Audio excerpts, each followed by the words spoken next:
Episode 116। बाहर से मामूली नजर आने वाला शॉपिंग सेंटर अंदर से खासा बड़ा साबित हुआ था। वहां जरूरत की तकरीबन हर चीज ही नजर आ रही थी। हमने मुन्ना भाई को बीतू की तहवील में दिया और उसे समझा दिया कि कोई गलत हरकत करके फौत होने की कोशिश हरगिज न करे। उसके बाद हम शॉपिंग में मसरूफ हो गए। वसीम ने रास्ते में सबको मुनासिब रकम दे दी थी। ये नेपाली करेंसी थी। नरेंद्र से मिलने वाले 20,000 अमरीकी डॉलर साधना के पास थे और हमने उनको महफूज रखने का फैसला किया था। हम पुलिस चौकी से मिलने वाली मकामी और भारतीय करेंसी माले मुफ्त दिले बेरहम के मज़दाक खर्च कर रहे थे। मैंने अपने लिए 2 गरम पतलूने और जर्सी की शर्ट्स ली। इस किस्म के कपड़े आमतौर से गैर मुल्की सैयाह पहनते हैं। जॉगर्स लिए और साथ ही गर्म जैकेट भी। मैंने सोच लिया था कि हर पुरानी चीज से जान छुड़ा लेनी चाहिए। मैंने सफरी किस्म के बैग लिए क्योंकि सैयाह सूटकेस लेकर नहीं चलते। तकरीबन ऐसी ही शॉपिंग साधना और वसीम ने भी की। साधना ने पीतू के लिए भी कपड़े और दूसरी चीजें ले ली थी। शॉपिंग सेंटर में खाने पीने का खासा ब्रांडेड सामान था। मैंने कुछ चीजें भी ले ली ताकि कहीं कोई ठिकाना ना मिला और हम आवारागर्दी करते रहे तो खाने पीने का कोई मसला ना हो। हमने बीतू का सामान उसके बैग में डाल दिया था। जिसकी जो समझ आ रहा था उसने वो ले लिया था। मुन्ना भाई के लिए मैंने गर्म चादर ले ली थी क्योंकि उसके लिबास पर खून के दाग नजर आ रहे थे। बीतू ने अपना सामान चेक किया तो वो खुश हो गया। हम बाहर आ गए। दोपहर हो चुकी थी और सबको भूख लग रही थी। नजदीक ही एक पार्क में बैठकर हमने शॉपिंग सेंटर से ली हुई चीजें खाई। मुन्ना भाई को चादर दे दी गई थी इसलिए उसका खून आलूद लिबास चुप गया था। मुझे अपनी गलती का एहसास हुआ कि उसके लिए भी कोई लिबास ले लेना चाहिए था। बहरहाल हम बाद में भी ले सकते थे। फिलहाल तो किसी ठिकाने की तलाश थी। यहाँ कोई ऐसा होटल है जहां हम रुकना चाहें तो हमसे सिर्फ किराया लिया जाए? मैंने मुन्ना भाई से पूछा। यानी कागजात वगैरह ना मांगे जाएं? बहुत मुश्किल है साहब, आजकल बहुत सख्ती है। अगर आप सैयाह हो तो पासपोर्ट लाजमी होना चाहिए। यार रिश्वत का रिवाज तो हर जगह है। हाँ, लेकिन अगर अगले ने लेने से इनकार कर दिया ना तो आप बिला वजह मशकूक हो जाएगा। अच्छा, होटल के अलावा कोई और जगह? प्राइवेट गेस्ट हाउसेस भी तो होते हैं। मुन्ना भाई सोच में पड़ गया। फिर उसने सर हिलाया। एक जगह है तो पर आप उधर जाना पसंद करो तो? जाना भाई का घर? मैंने कहा तो उसका मुंह खुला का खुला रह गया। आपको कैसे पता चला? क्योंकि खटमंडू में तुम्हारी हाजिरी यहीं तक की होती होगी। बहरहाल हमें कोई एतराज नहीं। ये बताओ कि जाना भाई को तो एतराज नहीं होगा? वो सिर्फ एक ही शनाख्ती कार्ड मांगती है। मुन्ना भाई ने हाथ से नोट का इशारा किया। उसके बाद उसको कोई एतराज नहीं होता, लेकिन बस एक मसला हो सकता है। वो क्या? किसी कोठे पर भले 10 अजनबी मर्द आ जाए कोई नहीं चौंकता, लेकिन एक औरत आ जाए तो? मैं समझ गया, तुम फिक्र मत करो, हम इसे छुपा कर ले जाएंगे। तब तो कोई मसला नहीं है, लेकिन अब क्या? जाना बाई अपन का हुलिया देखकर चौंक जाएगी। ये भी कोई मसला नहीं है। जाना बाई तुम्हारे करतूतों, मेरा मतलब है तुम्हारे पेशे से तो वाकिफ है ही। बिल्कुल जानती है। अपन तो सामान भी उसी के पास रखवाता है। तब स्टोरी ये होगी कि तुम्हें रास्ते में डाकुओं ने लूट लिया और मारपीट भी की। वो तुम्हें मारना चाह रहे थे और हम तुम्हारी जान छुड़ाने के लिए वहां पहुंच गए। वसीम ने लुकमा दिया। लेकिन एक मसला और भी है। हमने तुम्हें बचा लिया, लेकिन तुम्हें इलाज और आराम की जरूरत है, इसलिए हम तुम्हें जाना बाई के कोठे पर ले आए। क्योंकि हमें तुमसे फुल टाइम हमदर्दी हो गई है, इसलिए हमें भी तुम्हारे साथ ही रहना पड़ेगा। लेकिन एक मसला और है।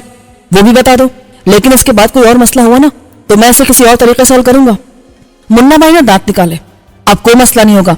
वो जाना बाई कोठा चलाती है, खैराती शिफा खाना नहीं चलाती। तुम फिक्र मत करो, हम उसे मुंह मांगा मुआवजा देंगे।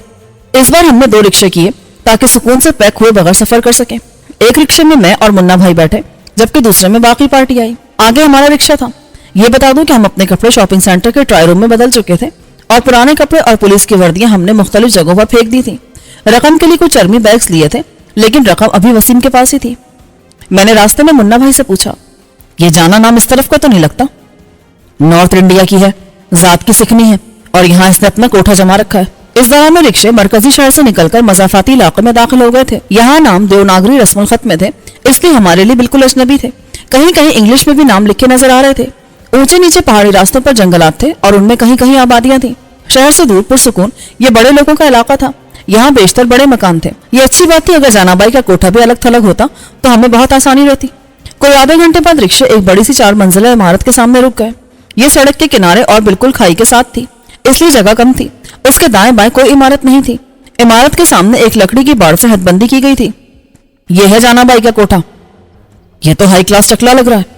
वो तो है, माँ कसम रोज आने को मन करता है, पर अपन की जेब इजाजत नहीं देती। 2 महीने बाद चक्कर लगता है। अगर से मुझे यकीन था कि मुन्ना भाई हमारे साथ कोई गलत हरकत नहीं करेगा, लेकिन मैंने एहतियातन जैकेट की जेब में मौजूद पिस्तौल पर गिरफ्त मजबूत कर ली। इस दौरान में दूसरा रिक्शा भी आ गया था। रिक्शे यहाँ पर भी कयामत का शोर मचाते हैं, इसलिए अंदर मौजूद लोगों को फौरन ही हमारी आमद का पता चल गया। ایک دبلی اور सांवली मकामी हसीना ने आकर लकड़ी का गेट खोला और सवालिया नजरों से हमें देखा। मुन्ना भाई ने आगे बढ़कर बात करना चाहिए, लेकिन मैंने उसे पीछे खींच लिया। बात हम भी कर सकते हैं।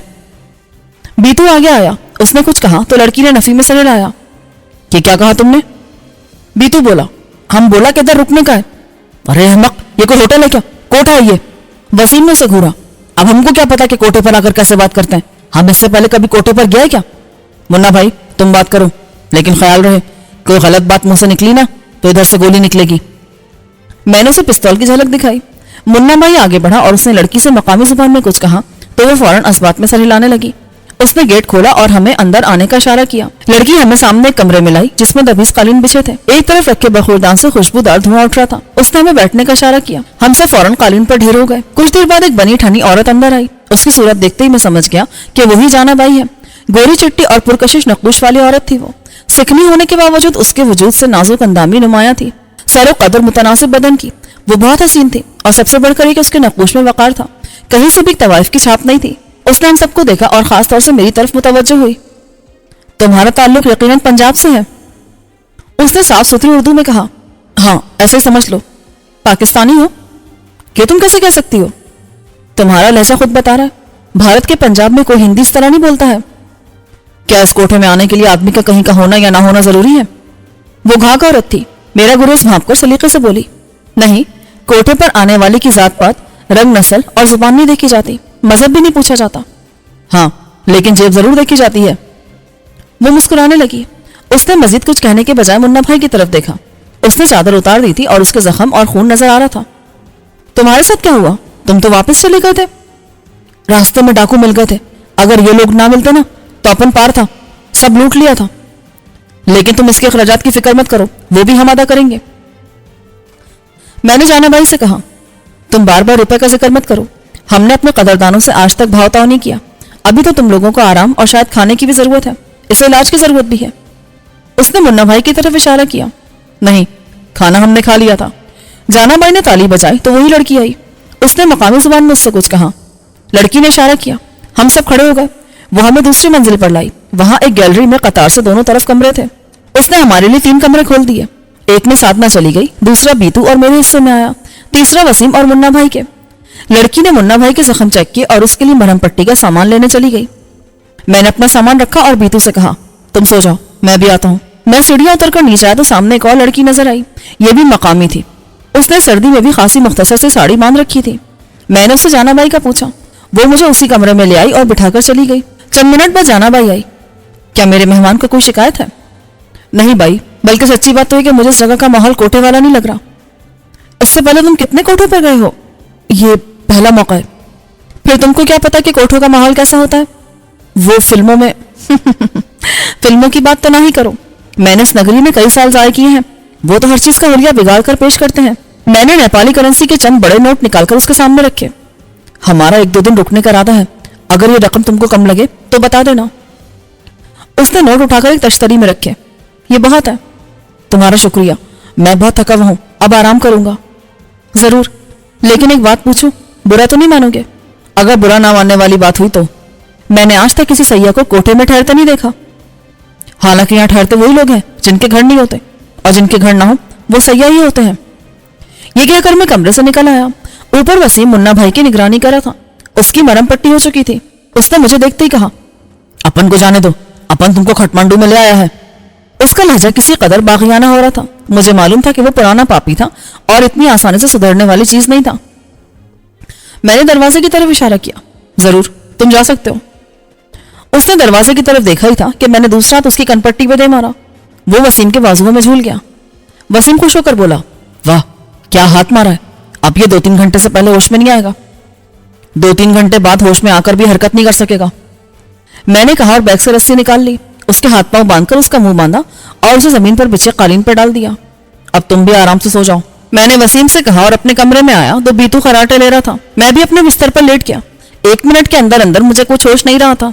अगले दिन सुबह के वक्त मुझे बीतू ने बेदार किया। शोभी भाई, क्या इधर सारी जिंदगी सोने के लिए आया है?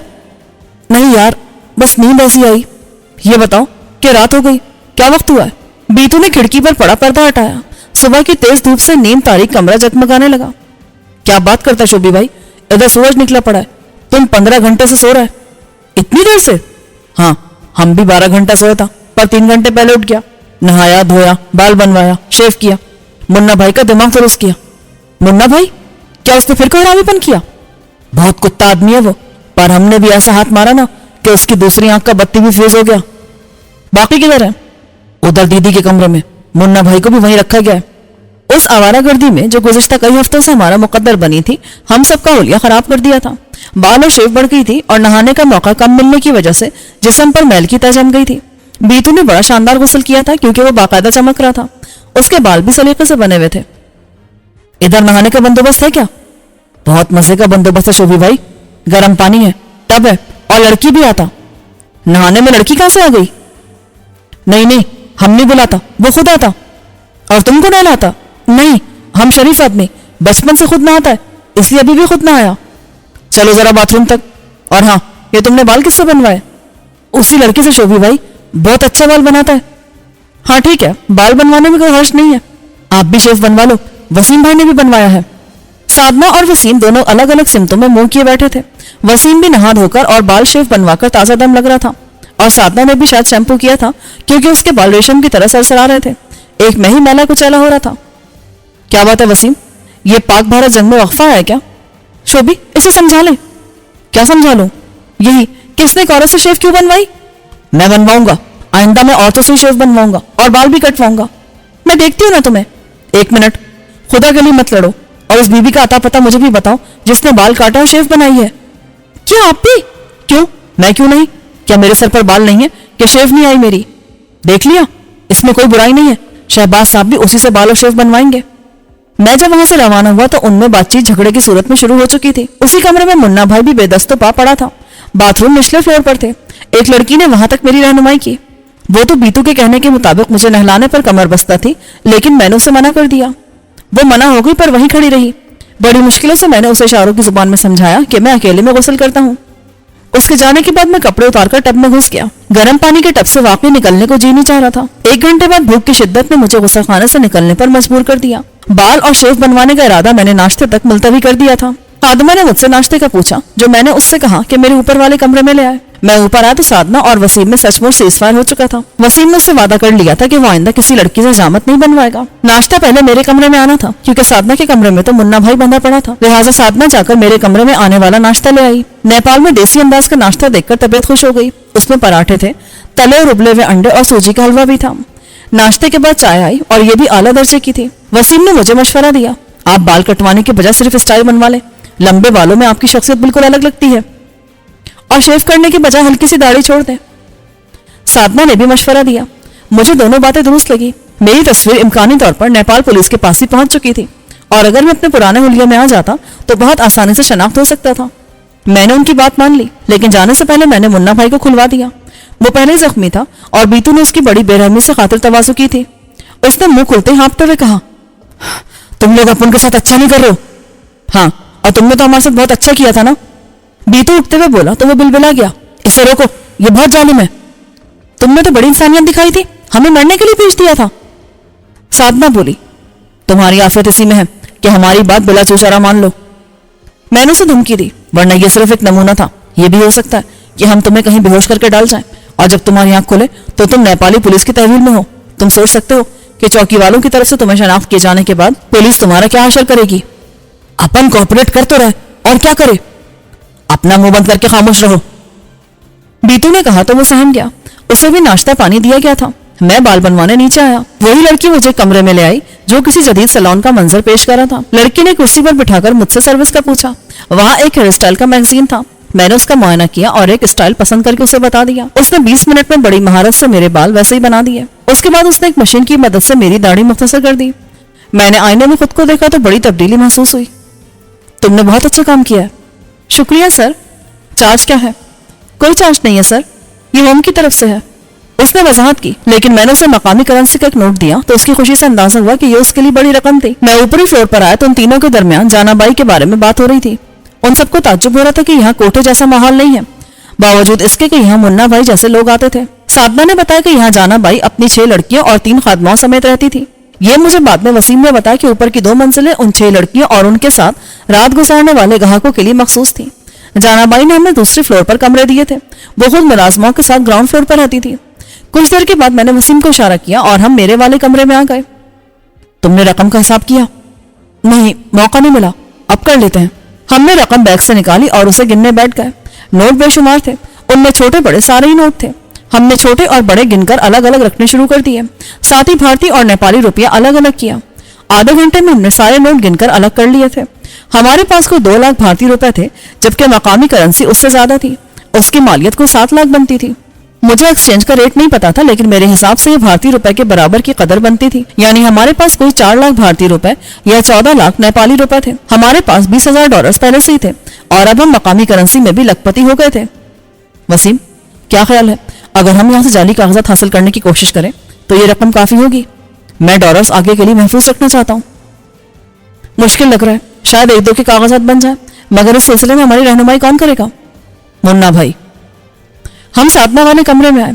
वसीम ने सारी रकम एक चरमी बैग में डालकर उसे अपने पास ही रख लिया था। मुन्ना भाई, तुम गुलू खलासी चाहते हो? अरे क्यों नहीं बाबा, तब हमारा एक काम करना होगा। हमें किसी पासपोर्ट और दूसरे शनाख्ती कागजात बनवाने वाले शख्स की जरूरत है। अपन ये धंधा नहीं करता। पर किसी को जानते तो होगे? नहीं, अपन ऐसे किसी आदमी को नहीं जानता। तब तुम्हारी जान छूटनी भी मुश्किल है। हम तुम्हें ऐसे नहीं छोड़ सकते। जब तक हम नेपाल में हैं, तुम्हें भी हमारे साथ ही रहना होगा। अरे बाप, अपन को क्या कसूर है? अपन मानता है अपन बुरा किया, पर अपन को उसका सजा मिल चुका है। हमें नहीं पता, हम यहाँ किसी और को नहीं जानते, इसलिए तुम्हें हमारी मदद करना होगी। वसीम ने कहा तो वो सोच में पड़ गया। खासी देर बाद वो बोला, एक आदमी है तो सही, लेकिन बहुत महाहरामी चीज है। अच्छा, तुमसे भी ज्यादा? अपन तो उसके मुकाबले में शरीफ आदमी साहब, वो तो अपनी माँ को भी बेच दे पैसे का खातिर। अच्छा, तुम ऐसा नहीं कर सकते क्या? हम तो समझते था कि मौका पड़ने पर तुम भी अपनी माँ को बेच देगा। बीतू ताज्जुब से बोला, वो अपन का दुश्मन भी है, एक बार माल देने में गफला हो गया था। तुम्हारी तरफ से? माँ कसम, अपन उसको ठीक माल दिया था, पर उसने अपन का पेमेंट रोकने के लिए लफड़ा किया। नाम क्या उसका, कहाँ मिलेगा? राजेंद्र नाम है, पर राज के नाम से मशहूर है। इधर पुराने शहर में खोली में रहता है। अपन को जगह का नाम सही से नहीं मालूम, पर रास्ता पता है। बस, तो तुम अभी हमारे साथ चलो। अपन को मत लेके जाओ, वो साला देखते गोली मार देगा। नहीं मारेगा, हम साथ हैं ना तुम्हारे। लेकिन तुम लेकर नहीं गए ना, तो तुमको मालूम है कि हम क्या करेगा। हम गोली नहीं मारेगा, बल्कि तड़पा तड़पा के मारेगा तुमको। पहले खुद मारेगा, फिर पुलिस के हवाले कर देगा। बीतू ने उसे धमकाया। मुन्ना भाई सहम गया। अपन ने कब इनकार किया? ले जाएगा बाबा, अक्का ले जाएगा। मैंने जाना भाई को 30,000 नेपाली रुपए दिए हैं। ये कम तो नहीं है ना?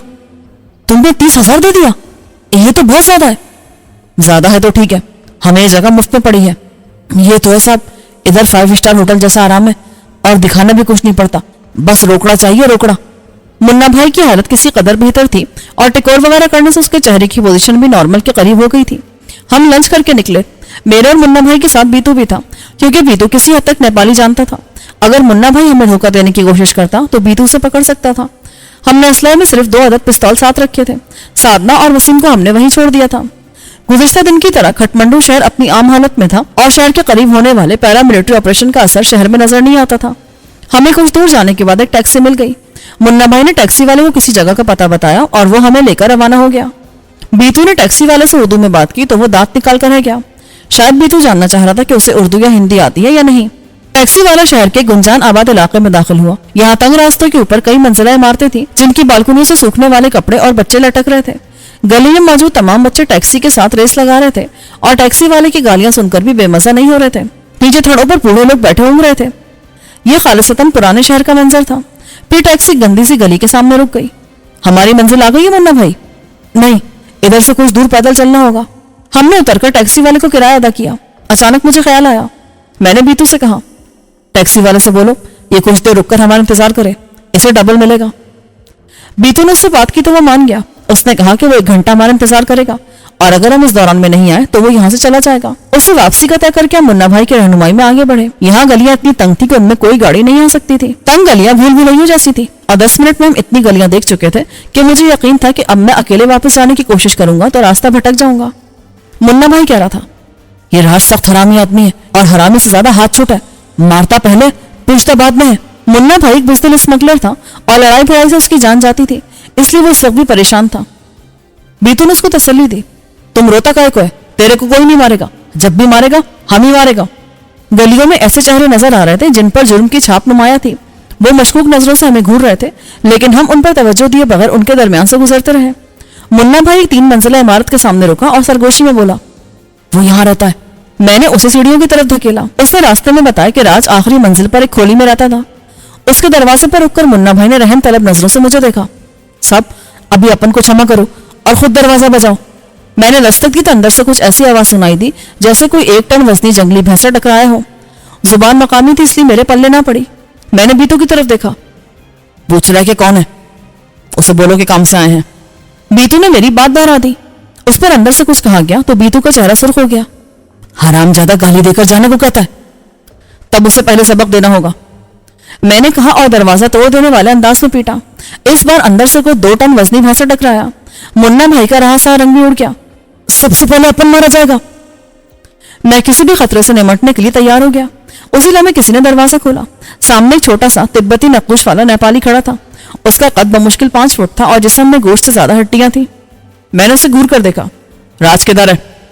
اس نے انگریزی میں کہا. وہ شراب کے نشے میں دھت تھا. اس نے صرف بنیان اور پتلون پہن رکھی تھی. اس نے میری بات سمجھ لی اور اس بار انگریزی میں بولا, یہ تیرا باپ سامنے کھڑا.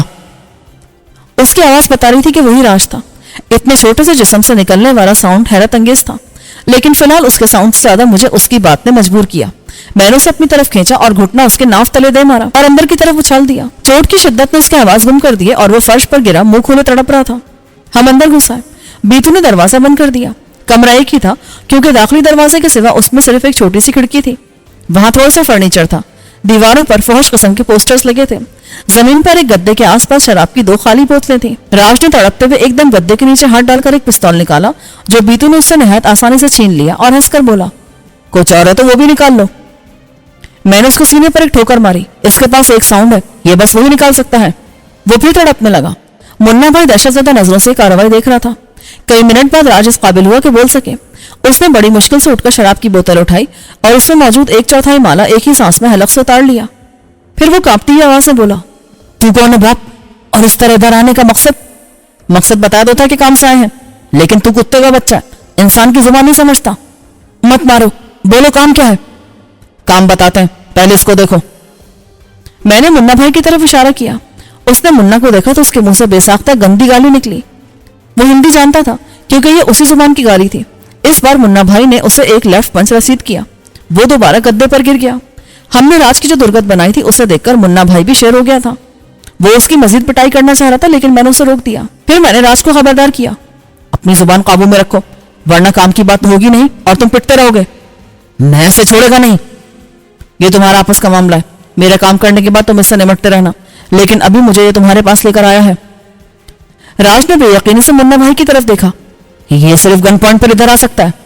ہاں, ہم اسے گن پوائنٹ پر ہی لائے ہیں. بیتو نے اسے گن نکال کر دکھائی. راج کا پستول اس نے گولیاں نکال کر ایک طرف پھینک دیا تھا. یہ ہمارا قیدی ہے. راج نے منا بھائی کی طرف دیکھا تو اس نے بھی تصدیق کر دی اور اپنا چہرہ ملاحظے کے لیے پیش کیا. تیرے کو نشان نظر نہیں آ رہے؟ ماں قسم بہت ظالم لوگ ہیں. کام کیا ہے؟ راج نے کہا. وہ اٹھ کر بیٹھ گیا تھا. ہمیں پاسپورٹ چاہیے. وہ چونکا. تم لوگ باہر سے آئے؟ سوال نہیں, یہ بتاؤ کام کر سکتے ہو یا نہیں؟ ہو جائے گا پر روکڑا لگے گا. کتنا؟ ایک پاسپورٹ کا 2 لاکھ روپیہ. یہ زیادہ نہیں ہے؟ نہیں, 1 نمبر پاسپورٹ ہوگا, صرف تصویر چینج ہوگا, رقم کم نہیں ہوگا. آگے تمہارا مرضی. منظور ہے مجھے, لیکن 4 پاسپورٹ درکار ہیں, 3 مرد اور 1 عورت کا. مل جائے گا, 8 لاکھ لگے گا. منظور ہے, لیکن کوئی گڑبڑ ہوئی نا تو مجھے اپنا پیسہ نہیں, تیری زندگی چاہیے ہوگی. میں کام کرتا ہے, دھوکہ نہیں کرتا. اس حرامزادے سے پوچھ لو, یہ مجھے دھوکہ دے گیا تھا. ملاوٹ والی چرس دے کر گیا تھا. گاہک کا نقصان مجھے اپنی جیب سے پورا کرنا پڑا. دیکھو ابھی تو تم منا بھائی کو بھول جاؤ. ہاں, دوبارہ جب کبھی تمہارے سے سامنا ہو تو تم بے شک اپنا حساب برابر کرتے رہنا. یاد رکھنا, اس وقت منا بھائی ایک طرح سے ہمارا ساتھی ہے, اور تم سے ایک خراش بھی آئی نا تو تم اپنا انجام خود سوچ سکتے ہو. تم چنتا مت کرو اس کی. اس نے کہا. میں نے اس کے کمرے کا معائنہ کیا. وہ کسی 3rd کلاس بدماش کی رہائش گاہ کا منظر پیش کرا تھا. وہاں مجھے ایسی کوئی چیز نظر نہیں آئی جو اس کام سے متعلق ہو. مجھے خدشہ ہونے لگا کہ راج کہیں جھوٹ تو نہیں بول رہا. وہ لاکھوں کی باتیں نہایت اعتماد سے کر رہا تھا. تم یہاں کام کرتے ہو؟ ادھر سالا کون کام کر سکتا ہے؟ یہ تو میں نے اس لیے لے رکھا ہے کہ مجھ سے کام لینے والے یہاں آتے ہیں. یعنی تمہارا اصل گھر کہیں اور ہے؟ उसने सर हिलाया। पासपोर्ट किन लोगों का चाहिए? तस्वीर दो। सिर्फ तस्वीर, दूसरी तफसील की जरूरत नहीं है। तुमने ओरिजिनल मांगा है, उसमें तफसील का क्या करेगा? सिर्फ तस्वीर चेंज होगा। मगर तुम तफसील देख लेना, ऐसा ना हो उम्र और कौमियत तस्वीर से मैच ना हो। तुम चिंता मत करो, ये अपन का काम है। 50,000 निकालो। 50,000? वो किस बात के? एडवांस, हर पासपोर्ट का 10,000 एडवांस। ये तो 40 हुए, 50 किस खुशी में मांग रहे हो? 10,000 इसके खिलाफ कुछ ना करने का। उसने मुन्ना की तरफ इशारा किया। पर चिंता मत करो, कुल रकम 8 लाख रुपए होंगे, और फर्ज करो काम ना हुआ तो ये 50,000 वापस होगा। ठीक है, हमारे साथ चलो, मैं तुमको रकम देता हूं। हम कहीं नहीं जाएगा, पैसा इधर ही लेगा। और पासपोर्ट कहाँ मिलेंगे? वो भी इधर ही मिलेगा। बाकी रकम उस वक्त मिलेगी जब पासपोर्ट मिल जाएंगे। ठीक है, फिर 50,000 के साथ आ जाना। मैं बीतू और मुन्ना भाई के साथ बाहर आया। मुन्ना भाई, क्या ख्याल है, ये 50,000 लेकर 9-2-11 तो नहीं हो जाएगा? अपन क्या कह सकता है, एक नंबर का हरामी है, पर यह इसका मुस्तकिल ठिकाना है। जब हम नीचे पहुंचे तो उसी लम्हे 3 अफराद अंदर आए। उनमें सबसे आगे एक लंबे कद वाला था। उसने पूछा, राजेंद्र की खोली कहाँ है? उसने मकामी जुबान इस्तेमाल की थी और मुन्ना भाई ने उसे बेसाख्ता बता दिया कि वो 3री मंजिल पर होता है। वो दंदनाते हुए ऊपर चले गए। क्या पूछ रहा था ये? वो राज का पता पूछ रहे थे और इसने बता दिया। बीतू ने मुझे आगाह किया, ये उसके दुश्मन लग रहे थे। मैंने फिक्रमंदी से कहा, मुझे राज की फिक्र नहीं थी, बल्कि अपने काम की फिक्र थी। अगर वो इन लोगों के हाथों मारा जाता या जख्मी भी हो जाता तो वो उसे अगवा करके ले जाते, फिर मेरा काम कौन करता? अगर ये इन 3 में से कोई एक काम करने आए थे तो उनको रोकना जरूरी था। इनको देखना होगा, बीतू बोला। उसके जहन भी वही खदशा आया था। हम गली में निकलकर एक जगह रुक गए। ये एक छोटी सी बगली गली थी। यहाँ हम किसी को नजर आए बगैर राज की बिल्डिंग की निगरानी कर सकते थे। कोई आधे घंटे बाद राज उन तीनों के नरगे में अंदर से बरामद हुआ। उसकी हालत बता रही थी कि उसके साथ मारपीट हुई है। उससे सही से चला भी नहीं जा रहा था। ये कौन हो सकता है? मैंने मुन्ना भाई से पूछा। अपन को क्या पता क्या लफड़ा है? इस हरामी का अकेला अपन दुश्मन थोड़ी है। वो हमारी तरफ ही आ रहे थे। मैंने फौरी फैसला किया, एक बार आज हमारे हाथ से निकल जाता तो हमें पासपोर्ट्स के लिए किसी दूसरे को तलाश करना पड़ता। ये आसान काम नहीं था। उन तीनों ने राज को यूं नरगे में ले रखा था जैसे उनको खतरा हो कि वह अभी धुआं बनकर उड़ जाएगा। उनमें से एक यकीनी तौर पर मुसल्ला था। उसका हाथ अपने कोट की जेब में था। बीतू ने मेरा इरादा भांपकर आहिस्ता से कहा, क्या करना है? मैंने बीतू को सरगोशी की। मैं कोट वाले को संभालूंगा, तुम बाकी 2 को हैंड्स अप करना। कोशिश करना गोली ना चलानी पड़े। बीतू ने सर हिलाया और पिस्तौल निकाल लिया।